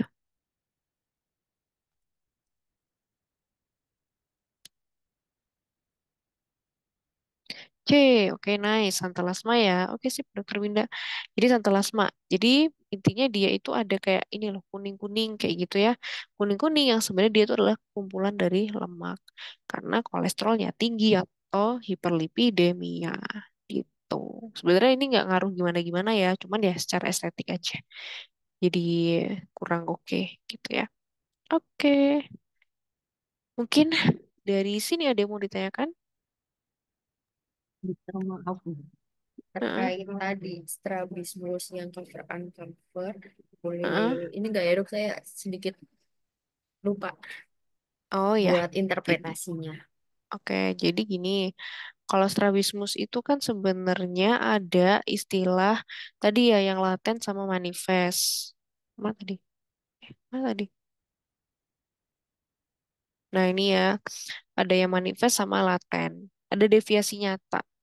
Jadi gini, cover uncover test itu untuk tahu ini sih dok, tahu dia itu emang beneran juling atau enggak gitu loh. Jadi cover uncover test itu lebih tepatnya, lebih spesifiknya tuh untuk tahu, misalnya nih ya, ada orang tuh ngeluh, misalnya ibu bawa anaknya ya, dia bilang gini, dok, kok beberapa momen anak saya matanya kayak juling ya, gitu. Tapi kalau dilihat juga nggak juling sehari-hari, tapi kok kayak beberapa momen aja juling gitu.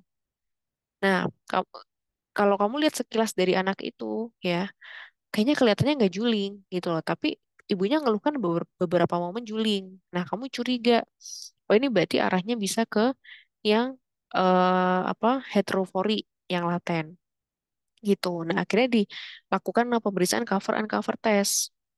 Jadi, kalau orang normal ya, kayak kita nih misalnya nggak juling ya, habis itu ditutup ya, ditutup matanya, itu nanti salah satu mata ditutup ya, salah satu mata ditutup, itu dia ya udah gitu loh, ya udah bakal bakal nggak kenapa-kenapa, tidak bergeser kemana-mana mata kayak gitu. Tapi ketika pada orang yang juling yang laten, ketika mata itu ditutup beberapa saat, gitu ya dok, ditutup beberapa saat, otomatis kan mata yang apa sih namanya yang melihat kan cuman mata yang nggak ditutup nih. Nah, sedangkan mata yang ketutup itu dia nggak ada sesuatu fokus yang dia mau lihat gitu loh. Kan udah ditutup pakai kepingan hitam itu.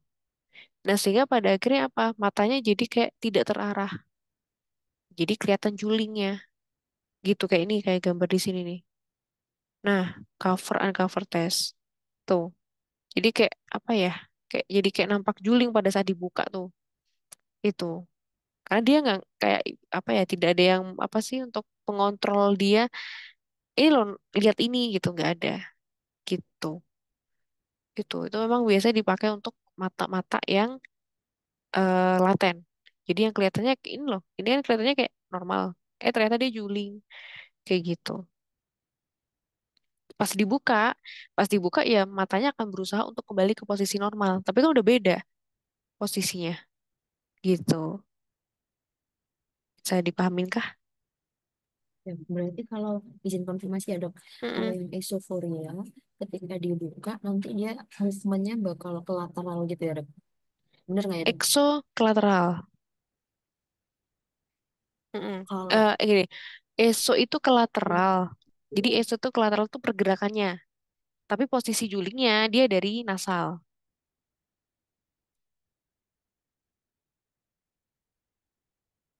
Paham gak dong maksudnya? es, tadi yang eso ya dok, eso. Eso itu kan dia dari nasal sini ya dok ya, kayak Mhm. gambar yang aku Oke, urek-urek nih. siap. Nah, nanti dia tuh ketika dibuka matanya itu geraknya ke lateral. Kan dia berusaha untuk Siap. memposisikan ke posisi normal. Tapi awalnya tuh dia dari situ, dari si nasal tadi, itu eso, ya, Siap. esofori, ya gitu. Kalau exo, dia dari tepi sini, dari temporal. Tapi matanya tuh berusaha untuk memposisikan ke tengah kan, berarti kan pergerakannya ke medial gitu. Itu sih, itu exo gitu. Eso yang trofia itu yang enggak ditutup ya dok yang movement. Kenapa? Kalau yang gambar atas itu dok yang isotrofia Mm-mm. itu nanti kalau misal terlihat juling terus nanti kita konfirmasinya yang ditutup itu yang terlihat normal. Benar ya dok? Maksudnya gimana dok? Kalau misal yang kirinya terlihat ke medial terus Mm-mm. yang kanan kita tutup nanti yang kiri bakal movement ke lateral gitu ya dok?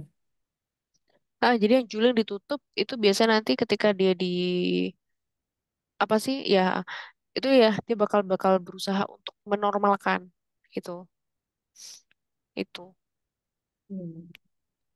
gitu jadi kayak berusaha Terima untuk kasih dok. menormalkan ya nah itu cover test dia kan berusaha untuk menormalkan gitu ya itu cover test ya bener kalau pada pemeriksaan yang jadi cover test itu bisa disimpulkan ya cover test itu untuk pemeriksaan yang dia manifest ya dok ya gitu jadi untuk tahu ini sebenarnya julingnya kemana sih? Ini orang kelihatan juling gitu loh. Tapi ini julingnya kemana? Kayak gitu. Itu cover test. Tapi kalau yang cover uncover test itu untuk yang laten. Yang orang ini kelihatannya nggak juling, tapi curiga nih juling. Kayak gitu. Jadi untuk mengkonfirmasi juga ini beneran juling atau tidak. Gitu. Terima kasih dokter. Oke. Oke, ada yang mau ditanyakan lagi kah?